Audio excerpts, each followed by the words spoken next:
Bienvenidos y bienvenidas a un nuevo capítulo de Literatus. Este es el número 84 de este podcast que está dedicado al género del cuento y en el cual entrevisto muchas veces a autores y autoras que me parecen muy tesos y muy tesas. Mi nombre es Federico Baraya Galán, o el man de los cuentos, y antes de entrar de lleno a la conversación de hoy, les cuento que Isabel Botero, la autora pues que va a estar ahorita hablando con nosotros, estará de invitada al Club de Lectura de Literatus para hablar de su libro de cuentos que se llama Vine a buscar el desierto.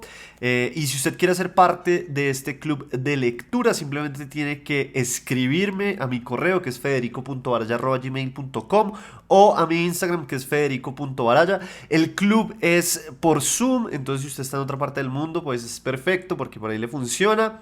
Y bueno, pues los espero por allá, ya saben, escríbanme y por ahí les paso toda la información. Oiga, Isabel Botero es una escritora colombiana, ha publicado 3 libros, de esos 2 son novelas, una es Edificio Wolf y la otra es La Envidia, que es el último libro que acaba de publicar.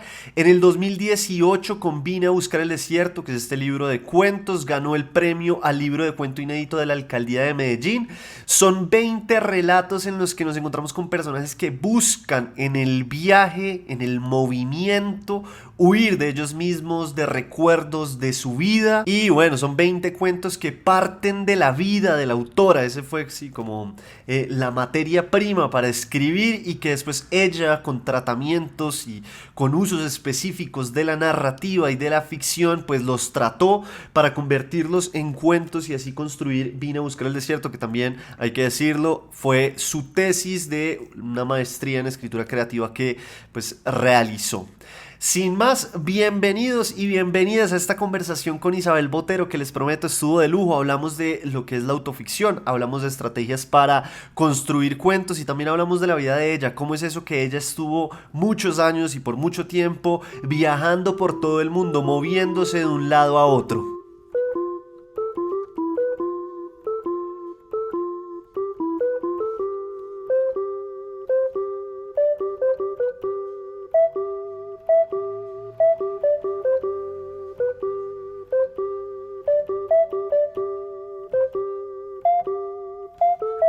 Isabel ¿qué más? Qué bueno tenerte por acá. Me hace muy feliz tener este espacio contigo para hablar de este libro de cuentos que me pareció muy bacano. Vine a buscar el desierto, pero bueno, antes de hablar del libro, quiero preguntarte cómo estás, cómo va todo. Hola Fede, todo va muy bien. También contenta de que hayamos coincidido en este espacio. Bueno, y vamos a hablar pues de este libro de cuentos, pero tú hace poco publicaste una novela que es La Envidia, ¿no? Sí, acabo de publicar La Envidia, salió en septiembre, es una novela, también con Sex Barral. Y bueno, ya está abriéndose su camino, la gente se la está leyendo y he recibido comentarios muy lindos que me tienen contenta. Bueno, yo también la leí y me pareció muy bacana, me pareció que hay un esfuerzo muy interesante y muy bien logrado para narrar la naturaleza, que ese día hablábamos que es tan difícil. Entonces eso fue interesante. Creo que acá también de algunas formas se ve, pero bueno, ya vamos a hablar de eso. Lo primero que yo siempre hago en estos espacios es preguntarle al invitado o a la invitada quién es. Es una pregunta como de entrevista de trabajo, pero para esas personas que no te conocen, ¿quién es Isabel Botero? Bueno, yo nací en Medellín en 1976. El próximo año cumplo 50 años, que me parece un número muy redondo y muy contundente. Mis primeros 5 años los viví en el ingenio Río Paila, en el Valle del Cauca, que mi papá trabajaba allá. Y lo menciono porque creo que esa etapa de mi vida inicial, pues dicen que marca mucho. No tengo muchos recuerdos, pero sí algunos. Y me parece que sí es una ficha del rompecabezas. A los 5 años nos vamos a vivir a Medellín. Allí estudio la primaria, el bachillerato, la universidad, estudié comunicación social y periodismo. Y cuando me gradué, me fui del país, me fui a vivir a Israel con 4 amigas. Luego una quinta llegó allá y viví durante un año. De ahí empezó como un periodo de muchos viajes y mucho movimiento. Finalmente me establecí en un tiempo en Caños de Meca, en Andalucía y después en Barcelona durante 7 años y en el 2011 regresé a Medellín con mi pareja de ese entonces y nada, viví en Medellín hasta el 2014. Perdón, hasta el 2024, perdón, hasta el 2024 y el año pasado llegué a vivir a Bogotá y llevo un año y medio larguito viviendo en Bogotá. Bueno, para definirme necesito siempre contar la peripecia. Pero ven, antes de eso, hay varias cosas que me parecen interesantes. La primera es, tú dices que esos primeros 5 años son como una ficha, pues sí, muy importante dentro de lo que eres y de la vida. ¿Por qué? Porque creo que en esos primeros años, pues uno está descubriendo el mundo, creo que las maneras de la educación en ese momento, no sé, vivíamos eso en un ingenio, creo que hubo mucha libertad, como una vida muy sana, llena de insectos peligrosos, de culebras, de alacranes, de murciélagos, y creo que fue una época en la vida de mis papás muy feliz y como un periodo, sí, como de aventura para ellos también. Entonces sí creo que eso inevitablemente pues hizo parte de esos primeros años de formación y de consolidación un poco como de la conciencia de este mundo. Bien, y también con esto que hablabas como del periplo, un poco fuiste a buscar el desierto. Sí, exactamente, fui a buscar el desierto. ¿Y qué pasó? ¿Y qué pasó? ¿Si encontraste el desierto o no? Encontré el desierto, me perdí y también descubrí que el desierto lo lleva uno con uno. Claro, que eso hace parte también del inicio del libro, ¿no? Que es un poco como no importa uno también a dónde escape o a dónde se vaya, pues igual que es un poco pensar eso, ¿no? El hogar de uno es uno mismo. Exacto. Sí, ese poema de Oscar Hahn me pareció que decía todo aquello que yo había querido decir de mil maneras, pero él lo tiene en este poema que se llama Viajando conmigo. Es un poema muy hermoso y cuando lo leí descansé mucho porque dije, por fin alguien fue capaz de poner en palabras de una manera tan clara eh, esto que yo siento que de alguna manera, y también es un descanso, pero también es un peso este poema, porque es como, sí, qué lindo, qué descanso, a donde vaya voy conmigo. Uy, ¿en serio? También es pesado. Claro, puede ser muy aterrador en ese sentido, pues También es, porque sí, si uno está también escapando de uno mismo, pensando como si me voy a China, por decir cualquier cosa, de pronto ya encuentro una nueva manera de vivir, pero no, en realidad es que pues si uno carga con uno para todos lados. Pero de pronto para las personas que no conocen ese poema, lo voy a leer así muy rápidamente, se llama Viajando conmigo. A donde quiera que vaya, a donde quiera que me mueva, nada va a pasar, nada va a cambiar porque me llevo a mí conmigo. No me quedo allá atrás, no me alejo de mí. Me traigo a cuestas otra casa, otro cielo, otro tiempo, darán lo mismo, son lo mismo. La vida no está en otra parte, la vida está donde uno está. Y es de Oscar Hahn. Y entonces es muy bacano porque ese poema también conceptualmente hablando del libro, pues sí, engloba la totalidad del libro, ¿no? sí, porque el libro son 20 historias, 20 relatos de 20 personajes que huyeron de su hogar, de su patria, de su tierra, tantas maneras de llamarlo, buscando algo y y en cada relato pues ese algo algunos lo encuentran, algunos no lo encuentran, pero también de lo que está impregnado, yo creo, de esos relatos sí es pues que esa búsqueda, eso, como que el lugar no es, cambiar de lugar no es suficiente para que operen los cambios, tiene que haber un cambio mucho más profundo, ¿no? A mí me pasó una cosa curiosa con los cuentos y es que me empezó a picar el cuerpo, me empezó a picar la vida porque, claro, pues yo me la paso mucho en mi casa, tú te burlas mucho de mí porque no me gusta moverme de mi casa y siempre veo lo mismo, ¿no? Los árboles afuera de mi casa, mi perro y demás. Y claro, estos cuentos siempre son personajes que están buscando cosas, que están yendo a otros lados. Y yo decía, Dios mío, de pronto yo estoy muy quieto. Entonces me pareció muy bacano ver eso con estos personajes y creo que es algo que está dentro de tu literatura, ¿no? Pues porque yo no he leído Edificio Wolf, pero por lo menos en La Envidia también vemos un personaje que de muchas maneras está yendo a otro lugar para encontrarse. Sí, yo descubrí esto en la envidia. que me hizo pensar que realmente si algo tienen en común los tres libros que he publicado, es que los lugares son muy importantes. Como que inevitablemente concibo la vida muy atada a los lugares donde sucede esa vida, ¿cierto? Que no son solamente como unos escenarios donde se representa el teatro, sino que ese escenario es un protagonista y para mí ha sido muy importante. Sí, creo que he intentado calmar esas ansias de moverme por moverme, que también está muy bien moverse por moverse, tampoco Claro. creo que haya nada malo en eso, pero creo que también acercándome a ese número redondo y contundente que decía, pues también ya tengo como una experiencia para como poder decir, sí, qué rico moverse, qué rico viajar, qué rico soñar con otros lugares, qué rico tener esta capacidad que tengo yo de adaptarme muy fácilmente a los lugares, a las nuevas experiencias. A mí me gusta como volverme a inventar la vida y volverla a armar y desarmar y volverla a armar y desarmar. Pero también creo que en algún momento llegó como esa pregunta de qué estás huyendo, por qué es tan difícil asentarte, como echar unas raíces sólidas en un lugar. Sigo sin entender muy bien eso qué significa. Pues este último viaje pues es mucho menor de una ciudad a otra, sin embargo es Claro. eso, es empezar una vida y empezar a que todo sea nuevo y eso me sigue pareciendo muy fascinante.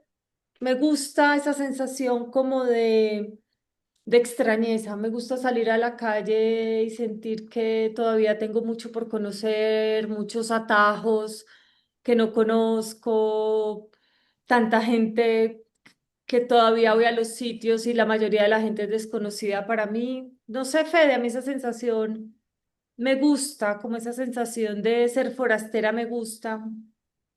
Y bueno, ya habrán terapistas que me escuchen y encuentren algún síndrome ahí extraño, pero bueno, así he sido y tampoco es que esté esperando encontrar el lugar donde pasar el resto de mi vida. No, quizás así soy y me seguiré moviendo, no sé. Pero me parece sí, una visión muy interesante también porque le quitas ese peso a la vida como de que hay que llegar a algún lado, ¿no? Sino que tal vez hay que estar es moviéndose si uno quiere y encontrando nuevas formas. Sí, esta frase tan manida, pero tan importante, y es sí que lo importante sí es el camino, y hay que aprender es a vivir el trayecto, porque es que realmente no hay a dónde llegar. A la muerte. Pero me estoy poniendo muy Sí, oscuro. sí, Eh, no, pero sí, o sea, realmente es eso, o sea, yo creo que cada camino es diferente. Pero por más que tú no salgas de tu casa y por más de que yo me la pase moviéndome de casa, el único camino, o sea, nos vamos a encontrar en ese mismo punto que es ese. y también hablando ya de Vine a buscar el desierto, me parece que de muchas formas nos habla de esta literatura de viaje y de aventura. Es decir, pues no son los cuentos de aventura así clásicos, pero sí, pues me hace pensar mucho también en La Odisea, incluso me hace pensar en Las Mil y Una Noches con Sinbad el Marino, que uno ve también que detrás del viaje hay prosperidad. ¿Tú qué ves? Sí, no, eso es parte de esa literatura antigua que ves ahí. No, creo que el viaje, sí hay, a ver, hay como unos viajes de descubrimiento, netamente de aventura, que va fortaleciendo al héroe, no sé qué. Yo creo que estos viajes, cuando yo me fui pues este libro, creo que ya es súper evidente, no hace falta la aclaración, pero que este libro pues está muy basado en mis experiencias viviendo por fuera, siendo inmigrante. Y un poco lo que dice la contratapa es eso, y es que cuando yo me fui del país, soñaba con ser una viajera, aventurera, me quería devorar el mundo, quería llegar hasta el último territorio posible. Pero lo que descubrí es que el mundo está lleno de fronteras, de visados, de solicitudes de estadía, de residencia, de tránsito, y que ser una colombiana, latinoamericana, viviendo en el exterior, pues también tiene un montón Claro, de una carga política. Entonces el viaje, ese viaje como existencial, pues se volvió también un viaje burocrático y la condición de aventurera se convirtió en inmigrante, ¿cierto? Me convertí en inmigrante y eso acarreó pues que un montón de sueños que yo tenía, no sé, de hacer películas, de tomar fotos, eso, de viajar, pues me tocó empezar a buscarme la vida en cosas que yo me tocó aprender haciéndolas, ¿cierto? Entonces también fue como un choque con esa realidad y creo que eso le pasa a muchos migrantes, ¿cierto? Nos claro. chocamos con esa realidad que es como mucho más política y más material, ¿cierto? Entonces todos esos sueños se van quedando ahí deshilachados en muchos casos. Isabel, yo soy muy chismoso y me gustaría preguntarte de todos estos trabajos, sí, variopintos que tuviste, uno que te haya gustado mucho, que digas, ese estuvo bacano, que nos cuentes. Trabajé en una panadería búlgara que hacen unos pasteles que se llaman baklavas, que son Sí, deliciosas, de pasta filo. No, no son baklavas. porque Se el llama, baklava es turco. sí, baklavas es turco, que también es de pasta filo. Esto se llaman las banitsas. Bien. Banitsas. ¿Y cómo Y son son? Se hacen como, es la pasta filo, que es esta pasta delgadita, delgada, como un hojaldre súper delgadito. Y se rellenan, pueden ser dulces, pueden ser salados. Es más típico, típico normal, es con puerro, con cebolla caramelizada y queso feta. Allá en Bulgaria tienen unos quesos y unos yogures muy increíbles. Y nada, se hacen como unos rollitos así largos y luego se ponen como en forma de caracol. ¿Y tú Se los hacías? Sí, claro. O qué hacías? Sí, aprendí a cocinar y pues cocinaba y vendía y lavaba, sí, y atendía Bien. y bueno, todo. ¿Pero eso fue porque estuviste allá en Bulgaria o porque No, había... eso fue en Barcelona. Eso es una Ya, pastelería búlgara en Barcelona y la historia es muy linda de cómo llegué allá. Porque estaba desesperada durante unos meses que no lograba encontrar trabajo, casi siempre trabajé de mesera, también cuidé niños, cuidé ancianos, limpié casas, pero en una época estaba como sin encontrar trabajo, estaba ya muy desesperada y había como una página web como para poner anuncios, que se llamaba Locuo, me acuerdo. Y en Loco encontré como un cartel de alguien para trabajar en un bar y llegué allá y el trabajo era en una freidora, en un rinconcito en una cocina, en una freidora friendo papas fritas, chorizos, albóndigas, pues era freír, freír, freír. Y si algo odio yo en la cocina es freír. No me gusta. Aparte de eso, era un lugar muy chiquito con todo ese vapor, ese calor, era... Y me pagaban 2 pesetas, entonces como que dije, salí de allá muy triste y como que les dije, lo voy a pensar. Y salí caminando muy triste y pasé por esa cuadra y había esta vitrina con estos pasteles espectaculares. Era hermosa la vitrina, muy bien decorada, todo muy lindo. Y entré y salió una mujer que éramos demasiado parecidas físicamente.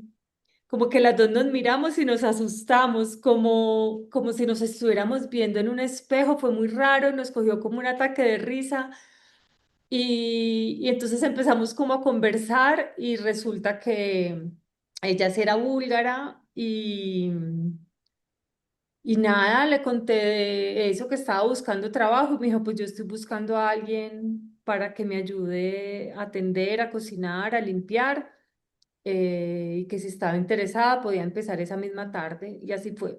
Y entonces pues tuvimos nuestros altibajos, pero recuerdo que me gustaba como ese lugar. Bien, y comí bien. delicioso. Yo hasta ahora he hecho puro chisme, pero ya quiero ir como entrando un poco más en el libro. Yo quisiera saber, este libro, ¿por qué nació? ¿Cómo nació? Sí, tenías como varios relatos que habías venido, sí, escribiendo, o de un momento a otro dijiste, quiero tener un libro como de viaje, o cómo fue. Yo digo que tengo dos respuestas para esta pregunta, pero bueno, una va llevando a la otra. Yo siempre he escrito, desde muy chiquita tengo esas sensaciones, esos recuerdos míos de como de escribir, pero nada grandilocuente ni estructurado, sino que siempre tengo libreticas que voy llenando, que voy escribiendo, de pensamientos, reflexiones, desahogos, pero también de cosas que veo, cosas que observo. Gente, es que la vida está llena de gente muy particular y uno ve como unas imágenes todo el tiempo que uno dice, si yo no escribo esto, lo voy a olvidar y no quiero que se me Claro. olvide. Entonces tengo este hábito de escribir y creo que durante todos esos años trabajando en esas labores que son difíciles, que pueden ser aburridas o sobre todo lo que te decía que yo me preguntaba mucho como qué estoy haciendo aquí, qué estoy haciendo pasteles, ¿cierto? Yo no quiero hacer pasteles, yo quiero hacer otras cosas con mi vida. Y no es porque para hacer pasteles esté mal, pero yo quería hacer otra cosa. ¿Qué Entonces, era qué? ¿Cine?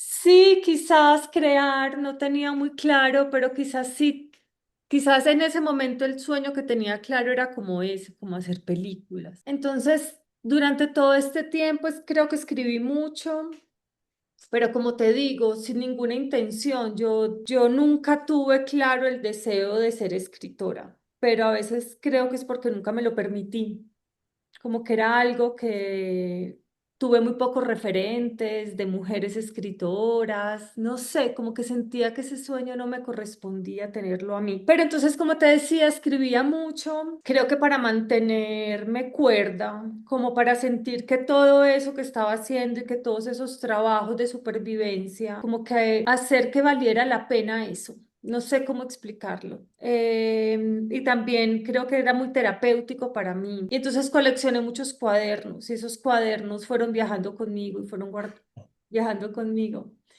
Y cuando regresé a Medellín en el 2011, bueno, me llevé, claramente dejé muchas cosas, pero viajé con los cuadernos. Y en el 2016 entro a hacer una maestría en escrituras creativas en EAFIT y entonces había que presentar un trabajo de grado. Inicialmente me acordé de un montón de cartas que yo había escrito pero que nunca envié, que me parece que eso es un género literario, cartas que no se envían. Y tenía un montón de cartas que le había escrito a amigas, amigos, a familiares, sí, no sé. Y Y que lo hacías como por eso mismo que decías, como por liberar un poco, más que no, por porque pensar me en daba enviarlo. pereza ir al correo a enviarlas. O sea, fueron cartas que no envié, pero porque me faltó ir a la oficina de correo, poner un sello y enviarlas. Eran cartas para comunicarme con otros, pero que nunca. Bien, Entonces pensé, ve, quizás hago algo de cartas que nunca envié. Ese fue como el proyecto que presenté, pero me empecé a aburrir como muy rápido. Como que sentía, entonces tenía que empezar a estudiar del género epistolar y que la epístola y que como que yo sentía que quería como algo más libre. Entonces dije, yo más bien tengo es un montón de escenas que he ido anotando en estos cuadernos. Lo que tengo que hacer es escribir cuentos y contar convertir esas anécdotas en narraciones, convertir esas imágenes en historias. Empezó siendo muy autobiográfico, pero también me empecé a cansar mucho del claro. yo. Sobre todo porque también, pues ahora estoy dando unos talleres de escritura autobiográfica, entonces he venido estudiando del tema. Yo en ese momento no tenía tanta información, pero intuía que si iba a ser un libro autobiográfico, pues había un pacto con la verdad. Y no me parecía nada más aburridor que tener que contar la verdad, porque sí sentía que, no sé, no me interesaba ese pacto con la veracidad, y también porque tampoco me quería exponer tantísimo, ¿no? Entonces, lo que hice fue empezar a mezclar y casi todos estos cuentos pues surgen de cosas que me pasaron, cosas que viví o de personas muy cercanas a mí vivieron. Como que sí siento que necesitaba que me atravesaran de alguna manera muy personal, pero empecé a inventar con mucha libertad. Entonces, como que cogía lo que quería, desechaba lo que quería, como que lo hice muy a mi medida. Y ese tipo de escritura, pues me sentí mucho más cómoda y me Bien. pareció más divertido. Y tengo entendido que después gana un premio, ¿no? Sí, entonces esta fue mi trabajo de grado. Este libro tal cual fue el trabajo de grado. O sea, los 20 cuentos eran parte del trabajo de Los grado. de cuentos fueron mi trabajo de grado.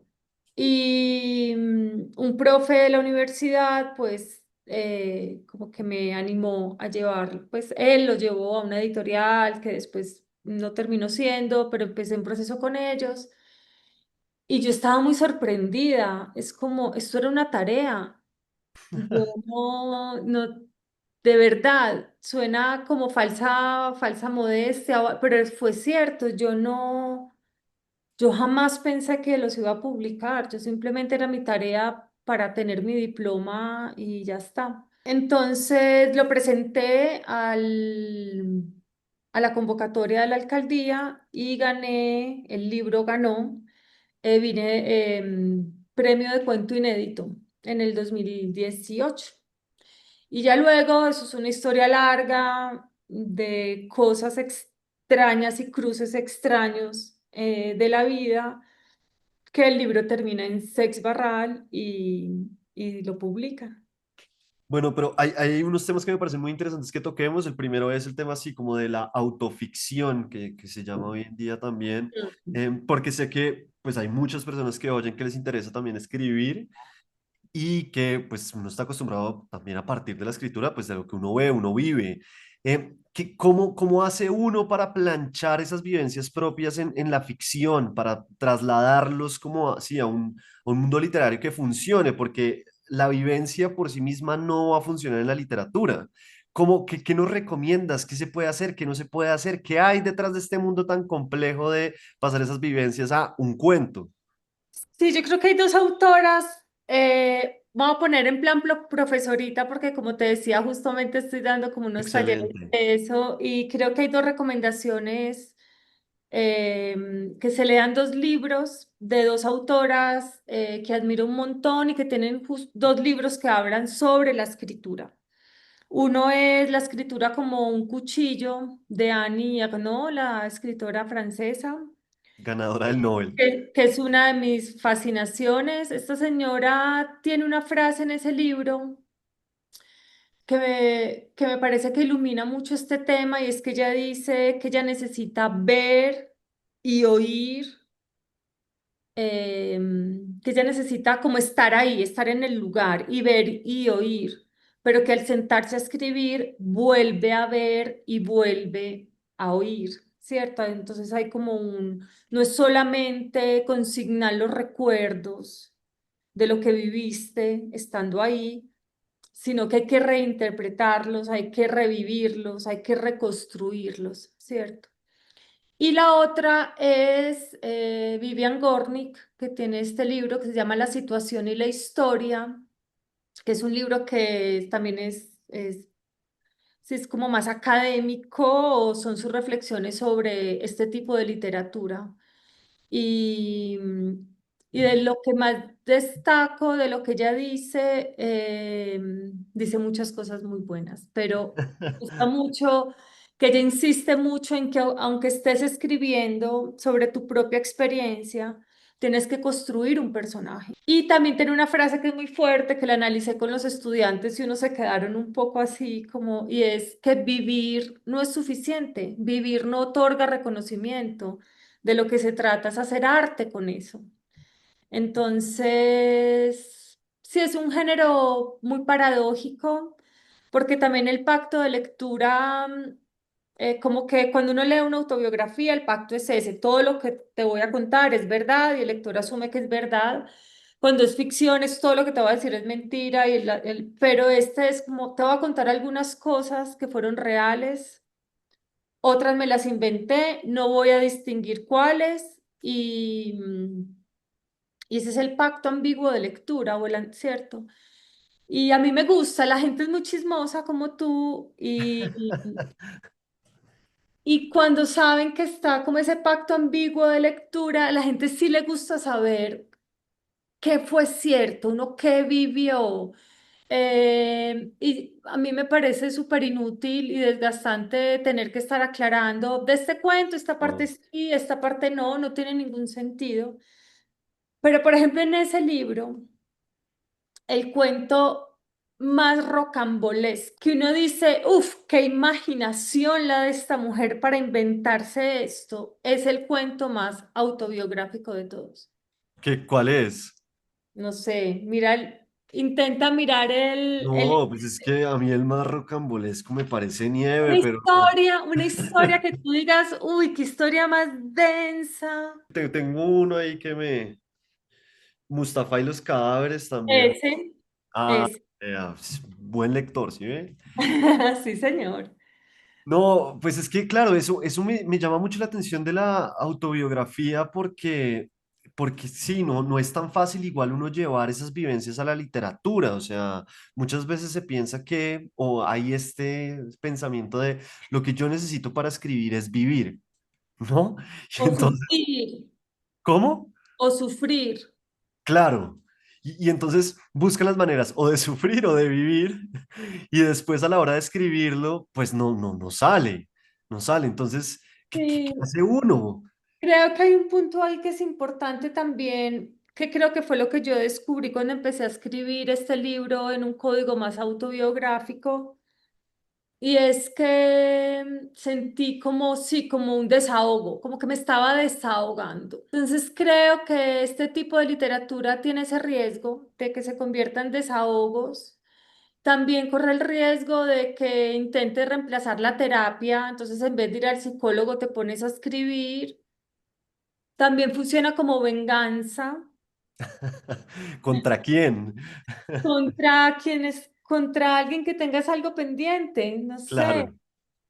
Entonces, yo creo que hay que tener mucho cuidado con eso, porque finalmente cuando escribimos, inevitablemente tenemos que construir puentes para comunicarnos con aquellos que nos leen. O si no, no sé, no tiene ningún sentido publicar. Yo he sido súper insistente en mis cursos que una cosa es escribir y otra cosa es publicar. Creo que podemos escribir de todo y de cualquier manera y no lo dejen de hacer. Escriban, llenen libretas, blogs, todo lo que quieran, archivos, escriban sin parar, pero es muy diferente publicar y creo que esa diferencia a veces los escritores no la tienen tan clara. Creo que mucha gente quiere publicar para ver su nombre en un libro, Claro, claro, claro. pero no escriben.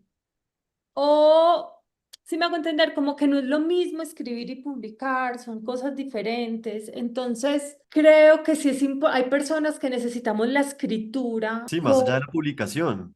Sí, porque sin eso realmente no puedes saber, o sea, a mí me cuesta entender qué estoy pensando muchas veces si no lo escribo, necesito realmente, y hace poco escuchando, estoy obsesionada con la neurociencia un poco, con esto del lóbulo prefrontal y que la escritura a mano, que decían que hay una relación súper importante entre el lóbulo prefrontal y escribir a mano y que eso se está perdiendo, Claro. ¿cierto?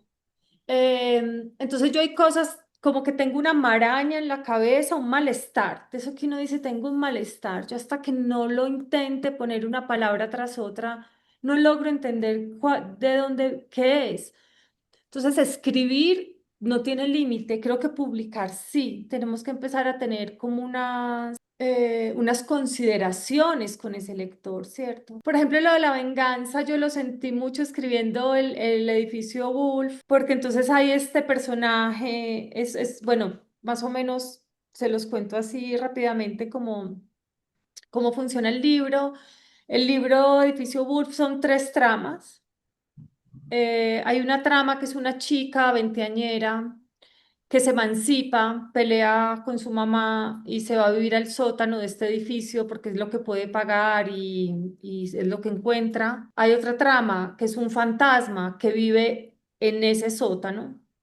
Él se asusta con la llegada de ella, pero ella no se da cuenta de de la presencia de él. Y la tercera trama es la historia de esta familia Wolf, que son una familia alemana que huye de Alemania por el advenimiento del nazismo, no quiere hacer parte, como que están presintiendo lo que se avecina y no quieren hacer parte de eso y se van. Y este señor consigue un trabajo en Barranquilla, él era piloto y consigue un trabajo en Barranquilla. Entonces emigran a Colombia, primero a Barranquilla, después a Bogotá, después a Medellín.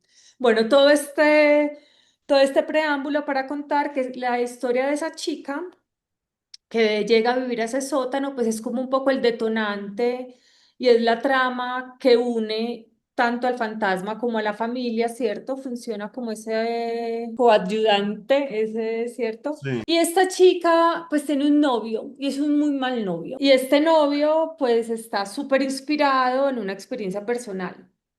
Entonces, esta trama de esta chica también sale de unos cuadernos que escribí como una posesa durante el tiempo que yo viví en ese sótano. Y claro, en esos cuadernos hay unos desahogos muy fuertes contra este chico, ¿cierto? Como una... Entonces yo decidí hacer terapia, a mí me gusta mucho el psicoanálisis y decidí empezar a ir a hacer terapia mientras escribía este libro porque sentía que sí tenía la necesidad de contar, de decir y de escribir muchas cosas, pero que necesitaba el discernimiento para saber cuáles necesitaba publicar ¿Y cuáles y no? cuáles simplemente se iban a quedar en esa habitación. Entonces yo recomiendo mucho que la gente realmente eh, de la forma que sea, pero que necesitamos discernir, no que escribir, podemos escribir lo que queramos, necesitamos el discernimiento para saber qué publicamos. Que era un poco también lo que hablábamos ese día que nos vimos para, sí, para hablar un poco más de esta novela de la envidia. Y era como cuando uno escribe también sobre cosas que vivió y hay otros personajes ahí, uno cómo hace también para no dejarlos pues muy mal parados, ¿no? Pues porque también hay una responsabilidad de, pues a través de la escritura puedo dejarlo simplemente muy mal parado. Sí, este tema es complicado porque creo que eso va a depender de cada escritor, cada Claro. escritora. Y también de cada libro. Hay mucha letra pequeña. Yo creo que en los manuales de escritura hay muchos escritores muy famosos, yo ni me acuerdo los nombres, pero han dicho que si a uno le importa lo que piense la familia cuando uno le escribe de ellos, o los familiares, o sea, como que si a uno le importa lo que piensen los demás, o que si a uno le da miedo hacerles daño, va a ser un mal escritor. Eh, Eso lo han dicho y muchos escritores defienden que tienen todo el derecho y toda la potestad del mundo para escribir lo que les dé la gana, así eso implique la intimidad de otras personas. Y yo lo defiendo, realmente lo defiendo, y que vivan como pueden vivir con eso. Yo lo he querido tramitar de otra manera. Claro. Eh, pero con cada libro ha sido diferente. Yo aprendí algo justamente en el edificio Wolf, perdón, en Vine a buscar el desierto. Hay un cuento donde parte como de una historia real, pero entonces me desplazo como personaje, me invento un personaje y por lo tanto la amiga con la que viví la historia real, pues también la desaparecí y me inventé otro personaje. Entonces son dos chicas viviendo algo parecido a lo que ya y yo vivimos, pero para mí era claro que ni era yo ni era ella. Y el final de este personaje, de esta amiga, en el cuento, pues revela como una condición muy precaria, como La muy, Catedral del Helado. sí, como un poquito patética. Y mi amiga real le duele mucho ese cuento, le duele un montón, ¿cierto? Entonces, a mí esa historia sí, me ha hecho pensar mucho, como que también es, a ver, yo no me puedo hacer responsable de lo que los otros piensen o sientan, eso es algo que también aprendí en la vida y es maravilloso, pero me di cuenta también de la capacidad que tienen estas cosas de poderle realmente hacer daño a la gente. Entonces, como que eso me previno un poco. Y con respecto, por ejemplo, a la envidia, pues la envidia es una novela coral que tiene una serie de personajes, es una historia ficticia, pero claramente los personajes en los que están inspirados son muy fácilmente reconocibles por ellos mismos, o sea, aunque yo les cambié el nombre y me inventé un montón de cosas y también deformé un montón esa realidad a mi Claro. antojo, pues estas personas van a leer y van a saber, o sea, fácilmente se van a reconocer. Entonces también hay como una hipocresía ahí, pues que hay que tener en cuenta. Y yo en este libro en particular sí tuve como mi propia lista de mandamientos y una de ellas es no le hagas daño a nadie. No sé, como que si me toca sacrificar una cosa súper potente literariamente,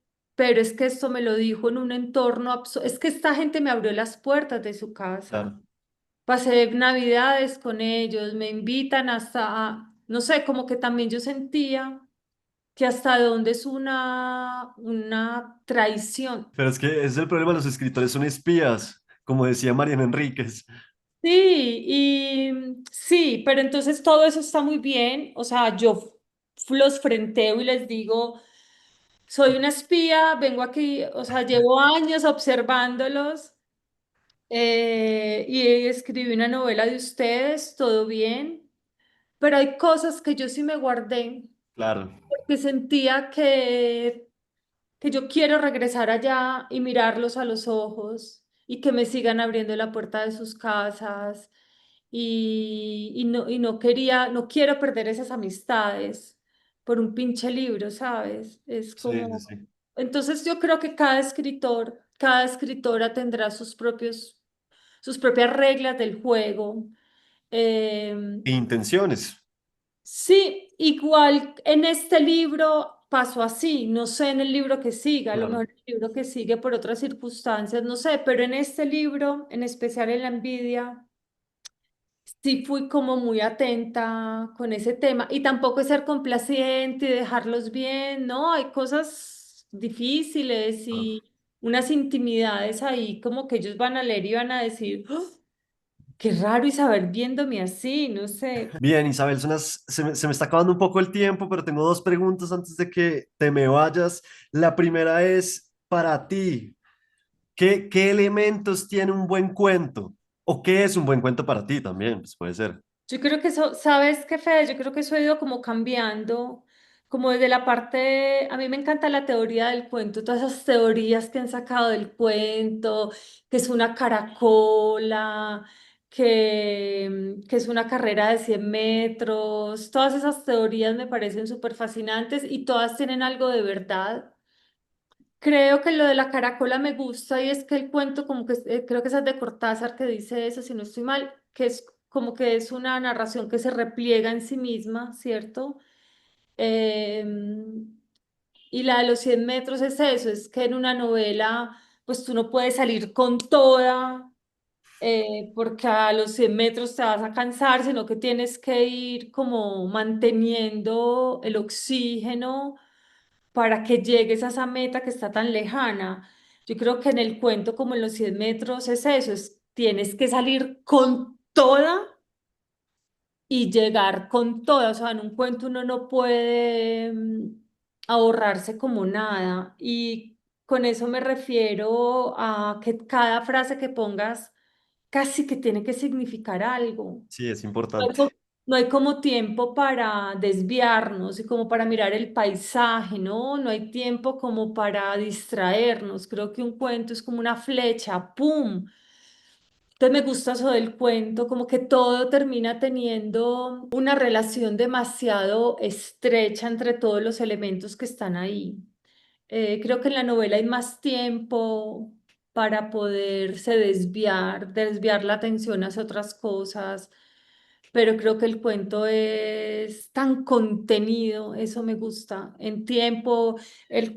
Creo que los cuentos también tienen esa contención del tiempo y del espacio, y es que son cosas que están sucediendo en poco tiempo y en poco espacio, tampoco Sí, podemos abarcar un montón de... Entonces me gusta como esa concreción, esa... Y también yo siento que los cuentos a veces se sienten como una granada a punto de explotar, como hay algo vivo que está a punto de explotar, que a lo mejor en el cuento ni siquiera alcanzamos, no nos toca la explosión, pero claro. pero sí es un artefacto como que está a punto de explotar. Está muy bacana esa idea, sí, una granada a punto de explotar y como uno es muy chismoso y no le explota, uno dice, pero ¿por qué no me explotó? Em, Isabel, listo. Ahora, la última pregunta que yo siempre hago acá en Literatos también es una clásica y es también, pues, puro chisme. Y básicamente es la siguiente, y es, si te acuerdas, ¿qué hiciste con la primera plata que ganaste por escribir literatura? Me la fui a gastar a México. Como Me en un fui, viaje. me fui para la feria del libro de Guadalajara, yo ahí toda creída y me quedé como un mes después en Ciudad de México y creo que sí, me chupé esa platica en ese viaje, sí. Me parece bien gastada, me parece, sí, me parece bien ¿Cierto? invertida. Sí, Sí, sí, sí, sí. sí, sí. Bueno, Isabel, muchísimas gracias por estar acá. Isabel también va a estar en el club de lectura de literatos para las personas que estén interesadas. Vamos a estar hablando de Vine a buscar el desierto. Ella va a estar de invitada, entonces si quieren conocerla, si quieren hacerle preguntas, es por Zoom, porque como ustedes saben, no me muevo de mi casa, entonces pues es muy fácil si están en otra parte del mundo. Eh, y nada, pues para ser parte del club de lectura solo tienen que escribirme y yo por ahí les paso toda la información. Isabel, muchísimas gracias por estar acá, muchísimas gracias por el libro y pues también por esta conversación que estuvo muy bacana. Muchas gracias, Fede, y gracias a los que nos escuchan.